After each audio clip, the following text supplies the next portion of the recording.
Face having ass. What's going on, you guys? It's Arab People's back here again with a My Two Cents review, talking about Captain America: Civil War. If you've never seen any of my reviews, this is going to be a spoiler-free review. I'll be doing a spoiler review after this. So let's go ahead and get into the movie.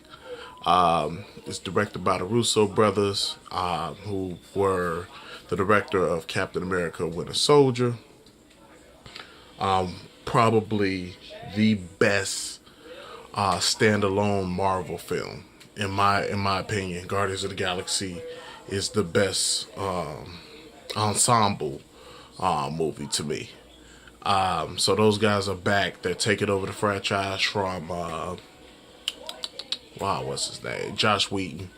And this story basically picks up basically almost like where Avengers left off. You know, they're doing their thing. They're hunting down Crossbones from Winter Soldier. And an accident happens and innocent people are killed. And now, after 12 or so movies, they feel like they need to be held accountable for their actions. The government is coming at them like, yo, you need to be accountable for this. We no longer have SHIELD. We no longer have this, that, or the other. The other nations they're not going. You need to sign this treaty. You need to sign this registration where you guys will be a function of the government, not just your own entity that just go out and police, the world. Which kind of makes sense. I mean, they're ultimately SHIELD.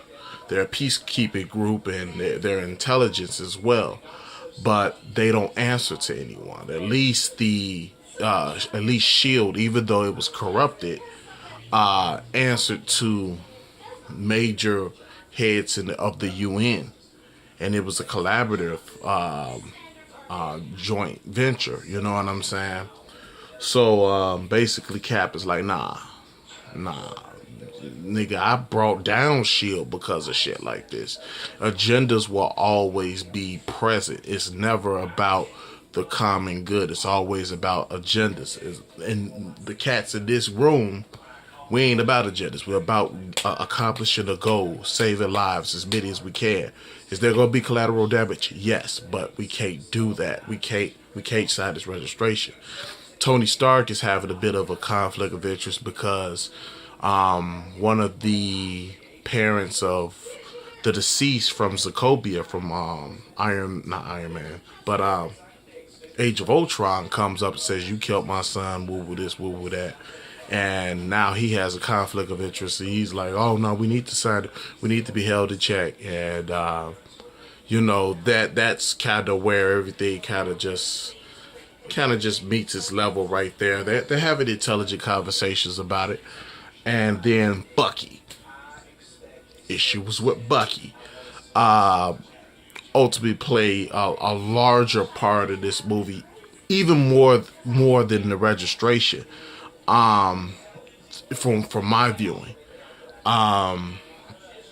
it hit Bucky and the registration thing were kind of like, well, this is the reason why. This is the reason why. But everything needs to go back to Bucky. Bucky is like so critical to the story. So yeah, you got all of these elements building up.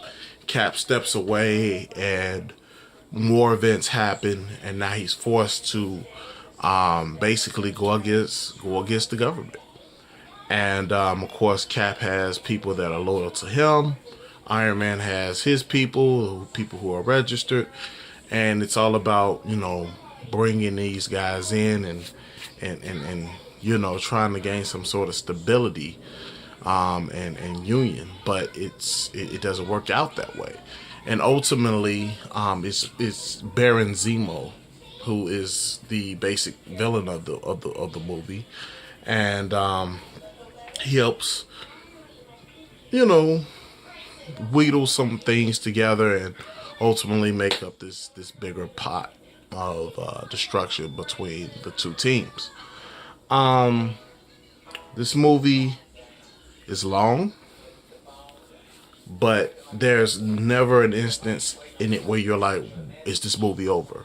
Or wow, you don't know that it's running long. A big tip of the hat to the Russos for that, because they apply enough action in the movie to keep things flowing enough. One of the things that I enjoyed most about the movie was Black Panther. I think mostly everybody who's seen the movie can't wait for the Black Panther movie. You're a member of the KKK if you're not ready for the Black Panther movie after seeing him do his thing. Did I enjoy the new Spider-Man? No. No. He was... I know, I get it. He's a teenager. It's this new spin on it. He's a teenager. He's like 13, 14 years old. And he's living in a 2-bedroom apartment. And I know I'm supposed to, really feel for him. But he's fucking annoying. He's annoying. I'm sorry. That nigga's annoying. He does have time where he shines. Why he's in the movie makes no freaking sense. None. Go ahead and say that. Oh well. Stark probably had this program that was ready for special people with powers, and he's caught him on YouTube, and he said, "I need to fire that guy." Go ahead and put it out your ass, because there's no recollection of Spider-Man even existing in this world previous or anything of that nature.